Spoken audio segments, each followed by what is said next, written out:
හරි. එහෙනම් ඉස්සෙල්ලම මේ වීඩියෝ එකත් එක්ක එකතු වෙන ඔයාලව සාදරයෙන් පිළිගන්නවා. අද මම ඔයාලට කියන්න හදන්නේ කිසිදු මුදල් ආයෝජනයක් නොකර තමන්ගේ ජංගම දුරකථනයෙන් හෝ පරිගණකකින් ඉතා පහසුවෙන් මුදල් උපයාගත හැකි මාර්ගයක් පිළිබඳව. හරි. අපි වැඩි කතා නැතුව වැඩේ පටන් ගමු. ඔයාලා මේ වෙනකොටත් දන්නවා ඇති බයින් ඇන්ඩ් සෙලින් ගැන. හැබැයි අද මම ඔයාලට කියන්න හදන්නේ බයින් නොකර එහෙම නැත්නම් කිසිදු මුදල් ආයෝජනයක් නොකර මුදල් උපයාගත හැකි ක්‍රමයක් පිළිබඳව. හරි. පළමුවෙන්ම මම ඔයාලට වෙබ්සයිට් දෙකක් හඳුන්වලා දෙනවා. මේ දෙකින්ම පුළුවන් මේ වැඩේ කරගන්න. ඒකෙන් පළවෙනි එක තමයි a2ztraders.lk. දෙවෙනි එක gmartonlinesellers.com කියන වෙබ්සයිට් හරහා ඔයාලට මේ වැඩේ කරගන්න පුළුවන්. එහෙම නැත්නම් කිසිම මුදල් ආයෝජනයකින් තොරව ඔයාලට මුදල් උපයා ගැනීමේ හැකියාව මේ වෙබ්සයිට් දෙකෙන් තියෙනවා. ඔයාලට තවත් වැඩේ ලේසි වෙන්න මම වීඩියෝ එකට පල්ලෙහින් තියෙන ඩිස්ක්‍රිප්ෂන් එකේ මේ වෙබ්සයිට් දෙකේම ලින්ක් එක දාලා තියෙනවා. ඔයාලට ඕන නම් එතනින් ගිහිල්ලා හොයාගන්නත් පුළුවන්. මම ඉස්සෙල්ලා කිව්වා වෙබ්සයිට් වල අයිති සමාගම් වල හිමිකරුවෝ වෙනත් රටකින් බඩු ඉම්පෝර්ට් කරලා මෙයාලගේ වෙබ්සයිට් එකේ බඩු වල විස්තර, ෆොටෝස්, මිල ගණන් සඳහන් කරලා ඇඩ් දානවා. ඊට පස්සේ ඔයා කරන්න ඕනේ ඔයාට මම ඉහළ නම් සඳහන් කරපු වෙබ්සයිට් වලට ගිහිල්ලා සෙලර් කෙනෙක් විදිහට රෙජිස්ටර් වෙන්න ඕනේ. ඔයා ඒ වෙබ්සයිට් වල සෙලර් කෙනෙක් විදිහට රෙජිස්ටර් වුණාට පස්සේ ඔයාට දවසක් ඇතුළත පැය 24ක් ඇතුළත වගේ ඒගොල්ලන්ගේ ඒජන්ට් කෙනෙක් ඔයාට කතා කරනවා. ඊට පස්සේ එයා තමයි එතනින් එහාට ඔයා කොහොමද මේ වැඩේ කරගෙන යන්න ඕනේ, ඔයාට අවශ්‍ය සියලු ගයිඩන්ස් එක, ඒ වගේ අදාළ විස්තර සියල්ල ඒගොල්ලෝ ඔයාට දුරකථනයෙන් හරි සම්බන්ධ කරගෙන ඒගොල්ලෝ කතා කරලා විස්තරේ කියනවා මේක මෙහෙමයි වෙන්නේ කියන එක. හරි. අපි හිතමු ඔයා දැන් ඒගොල්ලන්ගේ වෙබ්සයිට් එකේ රෙජිස්ටර් වෙලා ඉන්නේ කියලා. මම උදාහරණයක් විදිහට හෙයා කට එකක් ගන්නම්. ඒගොල්ලන්ගේ වෙබ්සයිට් එකේ ඒගොල්ලෝ දාලා තියෙනවා හෙයා කට එකක් රුපියල් 500යි.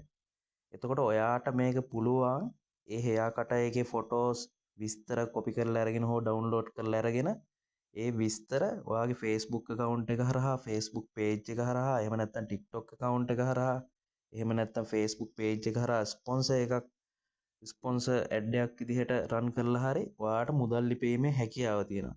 එතකොට ඔයා ඇඩ් එක දානකොට දාන්න ඕනේ ඔයා රුපියල් 500ට නම් ඒ ප්‍රොඩක්ට් එක තෝරාගත්තේ මේගොල්ලන්ගේ වෙබ්සයිට් එකේ ඔයා දාන්න ඕන රුපියල් 900ට. එතකොට ඔයාගේ එක අයිටම් එකක් ඔයාට සෙල් වුණොත් එimhe රුපියල් 400ක් තියෙනවා. අයිටම් දෙකක් සෙල් වුණොත් රුපියල් 800ක් තියෙනවා. අන්න ඒ වගේ ඔයාට ඔයාගේ ලාභය වැඩි කර ගැනීමේ හැකියාව තියෙනවා. එතකොට මේගොල්ලන්ගේ වෙබ්සයිට් එකේ ප්‍රොඩක්ට් 1000 ගාණක් තියෙනවා. ඔයාට ඒ 1000 ගාණක් අතරින් ඔයාට කැමති අයිටම් එකක් තෝරගැනීමේ හැකියාව තියෙනවා. ඒකේ ෆොටෝස් ඩවුන්ලෝඩ් කරගන්න විස්තර ඒ සියලු දේවල් මේ වෙබ්සයිට් එකේ ඒගොල්ලෝ ඇතුළත් කරලා තියෙනවා. ඊට පස්සේ ඔයාගේ Facebook page එකේ හරි එහෙම නැත්නම් social media platforms වල හරි මේ ඇඩ් එක දැම්මට පස්සේ මේ ඇඩ් එකට දැකලා කට්ටිය කතා කරනවා ඔයාට. එහෙම නැත්නම් මට මේ hair cut එකක් ගෙන්න ගන්න ඕනේ. හරි. ඔයා ගන්නවා එයාගේ සියලු විස්තර ටික. එයාගේ ඇඩ්‍රස් එක, එයාගේ ටෙලිෆෝන් නම්බර්ස්, එතකොට එයාගේ නම, ඒ වගේ සියලු විස්තර අරගෙන ඉවර වෙලා ඔයා මේගොල්ලන්ගේ වෙබ්සයිට් එකට ගිහිල්ලා මෙන්න මෙයා මේ ප්‍රොඩක්ට් එක ඕඩර් කරා කියන එක ඔයා ඒගොල්ලන්ගේ වෙබ්සයිට් එකට ගිහලා සඳහන් කරනවා. එයාගේ නම, ඇඩ්‍රස් එක, එතකොට ටෙලිෆෝන් නම්බර්ස්, මේ සියලු දේවල් ඔයා ඉන්ක්ලූඩ් කරනවා මේ වෙබ්සයිට් එකට. හරි. ඔයාලා දැන් කල්පනා කරනවා ඇති කොහොමද ඔයාලගේ ලාභ මුදල එහෙම නැත්නම් ලාභාංශය ලැබෙන්නේ, ඔයාගේ අතට එන්නේ කොහොමද කියන එක ගැන ඔයා කල්පනා කරනවා ඇති. ඉතින් මේගොල්ලොන්ගේ මේ වගේ ඕඩර් එකක් දානකොට ඒ කියන්නේ ඔයාගේ කස්ටමර්ගෙන් ඕඩර් එක අරගෙන මේගොල්ලන්ට දානකොට ඔයා මෙයාලගේ වෙබ්සයිට් එකේ රෙජිස්ටර් වෙලා හින්දා ඔයාට ඔයාගේ ප්‍රොෆයිල් එකේ පෙන්නනවා ඔයාට මේ භාණ්ඩය ඒගොල්ලන්ගෙන් ගත්ත කීයටද, ඔයා මේකේ ලාභ තියලා තියෙන්නේ කීයද, ඔයාගේ ලාභ මුදල ඔයාට කීයක් ඇවිල්ලා තියෙනවද කියන එක ඔයාගේ මේ සෙලර් account එකේ පෙන්නනවා මේ ප්‍රොෆයිල් එකේ. ඔයාට ඔයාගේ ගනුදෙනු පිළිබඳව සියලු විස්තර රිපෝට් එකක් විදිහට මේගොල්ලන්ගේ ප්‍රොෆයිල් එක ඔයා හදපු රෙජිස්ටර් වුණාට පස්සේ ඔයා හදපු ප්‍රොෆයිල් එකේ ඒ සියලු විස්තර මේගොල්ලන්ගේ පෙන්නලා තියෙනවා වෙබ්සයිට් එකේ.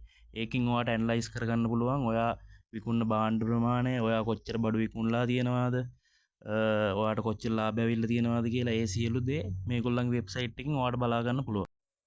එතකොට ඔයාට කස්ටමර් කම්ප්ලේන් ආවොත් මොකක් හරි ප්‍රොඩක්ට් එක ගැන ඒ සියලු වගකීම මේගොල්ලන්ගේ වෙබ්සයිට් එකෙන් ගන්න. ඔයාට රිස්ක් එකක් නැහැ. භාණ්ඩේ මොකක් හරි ඉෂුව එකක් ඇවිල්ලා තිබ්බොත්, මොකක් හරි එක්ක කැඩලා තිබ්බොත් ඒගොල්ලෝ ඩිලිවරි කරනකොට යවලනකොට මොනවා හරි ඩැමේජ් එකක් වෙලා තිබ්බොත් මේ සියලු දේ ඒගොල්ලෝ ඒගොල්ලන්ගේ වගකීම ඒගොල්ලන්ගේ වෙබ්සයිට් එකෙන් ගන්නවා. එතකොට ඔයාට රිස්ක් එක අඩුයි. ඔයා ලාභය ලබන්නෙක් විදිහට පමණයි මේගොල්ලෝ සමග කටයුතු කරන්න. ඔයාට මේ පිළිබඳව වැඩිදුර විස්තර දැනගන්න ඕන නම් මගේ නම්බර් එක සඳහන් කරලා තියෙනවා. ඔයාලට පුළුවන් ඕනිම වෙලාවක කෝල් එකක් කරගෙන මේ ගැන විස්තර දැනගන්න. මොකද මාත් දැනට පාර්ට් ටයිම් එකක් විදිහට මේක කරගෙන යනවා. මමත් ලාභයක් ලබනවා. ඒකයි මම ඔයාලට මේ ගේන්න අදහස් කරේ. ඔයාලට ඉස්සරහටත් මේ වගේ වීඩියෝ බලන්න මේ YouTube channel එක subscribe කරලා තියාගන්න. ෂෙයා කරන්න යාළුවන්ටත්. ඔයාලට මේ ගැන මොනවා හරි වැඩි විස්තර දැනගන්න ඕන නම් කෝල් එකක් ගන්න සඳහන් කරලා තියෙන නම්බර් එකට